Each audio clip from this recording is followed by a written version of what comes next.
दोस्तों, एक बहुत बड़ी घटना उत्तर प्रदेश से आ रहा है। दलित को घोड़ी से उतार देना, यानी दलित परिवार का कोई बच्चा शादी करने के लिए जा रहा था और उसे दबंगों ने,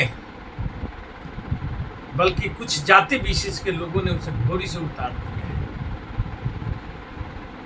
यही उत्तर प्रदेश है और जहां का मुख्यमंत्री है योगी आदित्यनाथ जी, जिन्होंने नारा लगाते हैं कि बटोगे तो कटोगे, लेकिन ये नारा सिर्फ चुनाव के लिए होता है। जब चुनाव खत्म हो जाता है तो वह नारा भी खत्म हो जाता है। तब वहां पर मनुस्मृति लागू कर दी जाती है और मनुस्मृति के हिसाब से सरकारें काम करने लगती है। प्रधानमंत्री जी नारा लगाते हैं कि एक है तो सेफ है, लेकिन किसके लिए? क्या उनके पूंजीपति मित्रों के लिए या आम पब्लिकों के लिए जो उनको झोली भर भर करके वोटें देता है, उनके लिए? या उनकी चुनावी नारा होता है एक है तो सेफ है। और यह मामला जब उठाया जाता है जोर शोर से, तो प्रधानमंत्री जी को, सदन के लोगों को नगवार गुजरता है। खास करके तो मैं कहूँगा कि बिरला साहब, जो लोकसभा का स्पीकर, राहुल गांधी जी जब लेकर के ये तस्वीरें लेकर के सदन में पहुंचते हैं कि एक है तो सेफ है, ये किसके लिए? आम जनता को न रोजी रोजगार मिल रहा है, ना उनकी दयनीय हालत सुधर रही है। खैर, ये सब बातें तो बहुत लंबी होती जाएगी, लेकिन सबसे पहले मैं आपका आगरा का उस घटना को बतला देता हूं कि एक दलित परिवार का युवक, जिसका विशाल नाम है, और वह शादी करने के लिए घोड़े पर चढ़ करके जा रहा है और पीछे से दबंगों की गाड़ी आती है।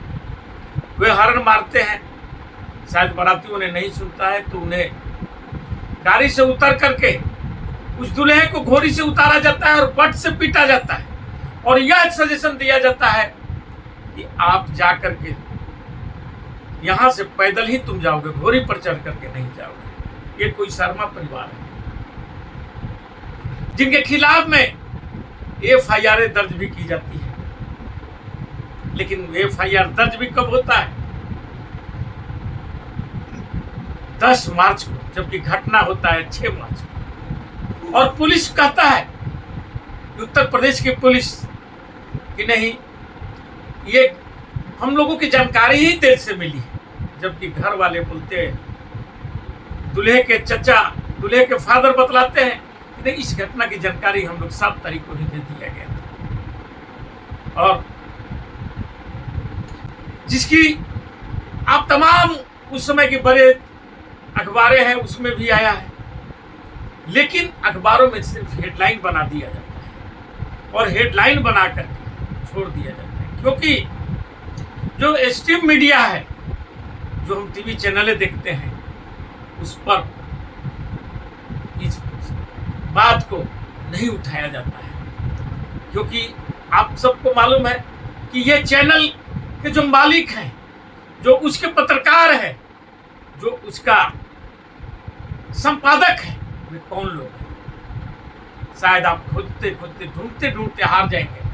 100 में 1% भी बहुजन समाज के लोग, यानी दलित, OBC, SC, ST के लोग आपको नजर नहीं आएंगे। इन पर भी इन्हीं लोगों की कब्जा है, संपत्ति पर तो कब्जा है ही इनकी। और आज भी जिस ढंग से खुलेआम इन्हें छूटें दी जा रही है, जिस ढंग से लूट मची है, आप देख रहे हैं कि कभी जो अमेरिका की, जो वहां के भी पूंजीपति जो आए हैं और उनके साथ जुड़ने के लिए यहाँ के जो मोदी जी के चहेते दोनों पूंजीपति किस ढंग से समझौता कर रहे हैं, लेकिन गरीब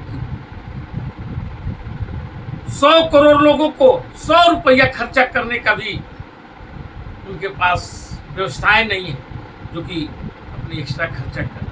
और मोदी जी ढिंडोरा पीटते हैं कि 5 किलो अनाज दे रहे हैं। 5 किलो अनाज दे करके मोदी जी एहसान कर रहे हैं, जबकि यह भी कांग्रेस की देन है, भोजन का अधिकार, और उसके नाम बदल करके मोदी जी चाहे जो योजना चला। मैं बात उन दलितों पर आता हूं, बहुजन समाज पर आता हूं, जिनके साथ में यह अन्याय हो रहा है, और वह भी जब चुनाव होता है तो वही हिंदू और मुस्लिम में पड़ जाते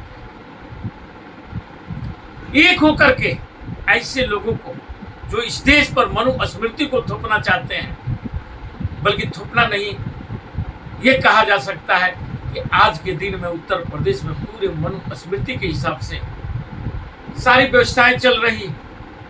आप अभी देखे होंगे संभल की मामला, वहां पर मस्जिदें ढकी जा रही, जो कि अंग्रेजों के शासनकाल से लेकर के कांग्रेस की 70 साल तक में कभी ऐसी अल्पसंख्यकों की दुर्दशा नहीं की गई थी। आज ही जैसे कुछ घटनाएं आ रही है कि संभल में होली के नाम पर जो हुड़दंगे की गई है मस्जिदों पर, मस्जिदों के सामने में, वह चिंतनीय है। यानी 2027 का चुनाव का पूरा व्यवस्थाएं अब से ही बनाना आरएसएस और बीजेपी कर चुकी है। अब आपको देखना है कि हमें एक रह करके सेफ रहना है, और किसके लिए रहना है, ये अब हमारे और आपके ऊपर है, उन बहुजन समाज के ऊपर है।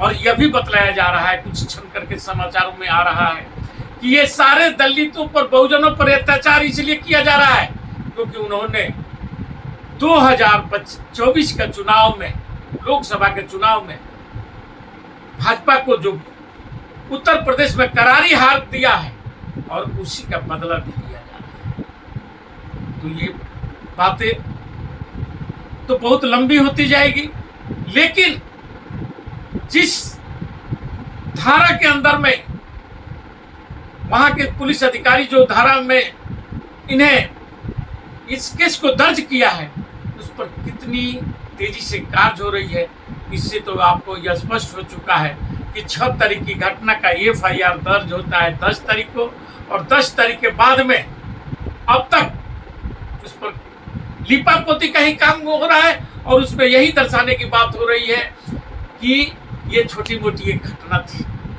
जबकि आए दिन आपको कभी राजस्थान में तो कभी किसी अन्यत्र स्थानों पर इस ढंग की बातें सुनी जा रही है कि अंबेडकर की मूर्तियां तोड़ी जा रही है, बुद्ध की मूर्तियां तोड़ी जा रही है, और जितने भी हमारे देश के महानायक हैं उन्हें किस ढंग से कुछ मुट्ठी भर लोग उनको अपमानित करने का कार्य कर रहे हैं। इसको भी पूरा देश समझ रहा है, और किनके राज में, किनके शासन काल में ये तमाम चीजें हो रहा है, ये भी देखने की चीज है। और हर लोगों को समझने की भी बात है कि क्या यह देश अब मनुस्मृति के हिसाब से चलेगा, या हमारा जो संविधान है जिसमें हमें हक और अधिकार दिया है उसके आधार पर चलाया जाएगा। अब ये तो अब देश को फैसला करना है, क्योंकि इस शासन को, इस तंत्र को पूरी तरीके से जो संघीय हो चुका है, उन पर अब छोड़ देना शायद हमारी और आपकी एक बहुत बड़ी भूल हो। इसी के साथ मैं अपना वक्तव्य समाप्त करता हूँ। जय हिंद, जय भारत।